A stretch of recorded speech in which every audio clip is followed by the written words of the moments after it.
Soalan lazim. Soalan 1. Saya akan dibius sebelum masuk waktu zuhur untuk menjalani pembedahan. Saya dijangka akan sedar semula pada jam 5 petang. Bagaimana dengan solat zuhur saya? Jawapan. Sekiranya anda hanya sedar pada waktu asar, maka hendaklah anda solat asar terlebih dahulu dan diqada solat zuhur. Soalan 2. Saya akan menjalani pemindahan darah bermula jam 5 petang dan dijangka selesai pada jam 9 malam. Bagaimana dengan solat maghrib saya? Jawapan. Sekiranya anda sedar semasa proses pemindahan darah dijalankan, maka anda perlulah melaksanakan solat maghrib seperti biasa. Namun, sekiranya anda tidak sedarkan diri, maka anda hendaklah solat isyak terlebih dahulu dan diqada solat maghrib. Soalan 3. Sekiranya saya menggunakan beg urin atau beg stoma atau beg kolostomi, bagaimana cara solat saya? Jawapan. Jika anda menggunakan beg urin atau beg stoma atau beg kolostomi, sekiranya anda mampu, maka anda hendaklah menyucikan tempat keluar najis dan membersihkan najis tersebut. Tetapi sekiranya anda tidak mampu, maka lakukan semampunya. Kemudian, sucikan diri daripada hadas kecil dan hadas besar dan tunaikan solat. Solat adalah sah dan tidak perlu diulang apabila sembuh. Soalan 4. Saya menghidap penyakit yang selalu keluar air kencing. Bolehkah saya solat? Bagaimanakah caranya? Jawapan. Anda boleh solat dan anda mempunyai dua pilihan. Cara pertama, solat fardu pada setiap waktu menurut mazhab Syafi'i. Sucikan diri daripada najis dan gunakan lampin atau seumpamanya pada tempat keluar najis. Setelah itu, sucikan diri daripada hadas. Kedua-duanya mesti dilakukan setelah masuk waktu solat. Segera tunaikan solat. Solat adalah sah dan tidak perlu diulang, walaupun najis tetap keluar ketika sedang berwuduk dan solat. Satu wuduk hanya boleh digunakan untuk satu solat fardu saja dan seberapa banyak ibadah sunat yang lain. Cara kedua, melakukan jamak atau himpun tanpa dikhasarkan atau dipendekkan bagi solat-solat yang boleh dijamakkan menurut mazhab Hambali dan pandangan pilihan sebahagian ulama mazhab Syafi'i.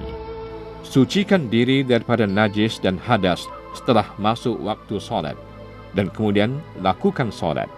Solat adalah sah dan tidak perlu diulang. Satu wuduk boleh digunakan untuk lebih daripada satu solat fardu dan seberapa banyak ibadah sunat yang lain selama waktu solat tersebut belum habis. Contohnya, bersuci di dalam waktu zuhur boleh ditunaikan solat fardu zuhur dan asar secara jamak dan solat-solat fardu yang diqada atau ganti jika ada, serta ibadah sunat yang lain selama waktu zuhur masih ada. Soalan 5. Saya tidak mampu untuk menutup aurat ketika sakit. Bagaimana dengan solat saya? Jawapan. Menutup aurat adalah salah satu daripada syarat-syarat sah solat. Aurat bagi lelaki ialah di antara pusat dan lutut, manakala aurat bagi wanita ialah seluruh tubuh badan kecuali muka dan dua tapak tangan serta belakangnya. Bahagian bawah dagu juga termasuk aurat bagi wanita. Pesakit yang tidak mampu menutup auratnya boleh solat mengikut keadaannya dan solat tersebut sah serta tidak perlu diulang apabila sembuh. Soalan 6. Saya tidak mampu solat menghadap kiblat ketika sakit di hospital. Adakah solat saya sah? Jawapan. Pesakit yang tidak mampu menghadap kiblat boleh solat ke arah lain mengikut keadaannya. Solat tersebut adalah sah Namun solat itu perlu diulang semula setelah sembuh menurut mazhab Syafi'i. Menurut pandangan mazhab Hanafi pula, pesakit yang tidak mampu menghadap kiblat boleh solat ke arah lain mengikut keadaannya dan solat tersebut sah serta tidak perlu diulang. Soalan 7. Saya mengalami kecederaan akibat kemalangan jalan raya. Doktor telah membuat pemeriksaan dan memberi ubat. Keadaan ini menyebabkan saya tidak sedar atau hilang waras untuk seketika. Bagaimana dengan solat saya? Jawapan. Jika anda hilang sedar sepanjang waktu solat akibat dibius oleh doktor, anda tidak diwajibkan melakukan solat pada waktu tersebut. Namun, sunat diqadha atau ganti setelah kembali sedar. Wajib ditunaikan solat dalam waktunya jika kembali sedar walaupun di akhir waktu.